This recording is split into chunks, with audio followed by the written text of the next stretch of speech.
माझं नाव पंकज मुळे. आज आपण डिस्कस करणार आहोत, की जो दिल्लीचा रिझल्ट लागला आहे आज, तिथं बी-जे-पीने मेजॉरिटीमध्ये येऊन सत्ता स्थापन करणार आहे. तर याचा इम्पॅक्ट कसा इकॉनॉमीवर पडणार आहे आणि येणाऱ्या काळामध्ये स्टॉक मार्केटला कुठली दिशा मिळणार आहे याच्याने, ह्या गोष्टीचा आज आपण डिस्कस करणार आहोत. सगळ्यात पहिल्यांदा बघू आपण इकॉनॉमिकल किती फायदे आहेत.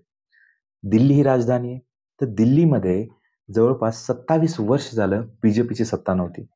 तर आता बी-जे-पीची सत्ता आल्यामुळं काय झालं, की जे फ्रीमध्ये गोष्टी गव्हर्नमेंट प्रोव्हाइड करत होतं जनतेला, जसं की फ्रीमध्ये लाईट, फ्रीमध्ये पाणी, या सगळ्या फ्री गोष्टीमुळं राज्यावर कराचा बोजा वाढला होता.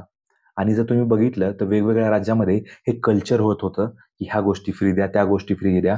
त्यामुळं इकॉनॉमीवर जे आहे त्याचा बॅड इम्पॅक्ट होत होता. त्यामुळं आता बी-जे-पीची सरकार आल्यामुळं बी-जे-पीचा याला विरोध आहे, की ह्या गोष्टी मार्केटमध्ये किंवा जनतेला फ्रीमध्ये द्यायच्या. जनतेला तुम्ही रोजगार द्या, बाकी सगळ्या गोष्टी जनतेला प्रोव्हाइड करा. पण ह्या फ्री गोष्टी आहेत ना, ह्या बंद झाल्या पाहिजे. याच्यामुळे जर बघितलं आपण तर श्रीलंकासारखा, पाकिस्तानसारखा हा देश बुडून गेलेले आहेत. म्हणजे इकॉनॉमी त्यांची डबघाईला आलेली आहे. सेकंड गोष्ट, की स्टॉक मार्केटला याचा काय परिणाम होणार आहे? येणाऱ्या काळामध्ये जर तुम्ही बघितलं, की आत्ताच बजेट येऊन गेलं. तर बजेट हे जे आहे, की 12 लाखापर्यंत टॅक्स फ्री आहे जनतेला. तर त्यामुळं काय होणार आहे, की जनतेच्या हातामध्ये पैसा खेळता राहणार आहे आणि ती गोष्ट त्यामुळे जनता सेव्हिंग पण जास्त करणार आहे. इकॉनॉमी पण त्याच्यामध्ये चांगल्या पद्धतीने वाढणार आहे. त्यामुळे स्टॉक मार्केटला येणाऱ्या काळामध्ये चालना मिळेल.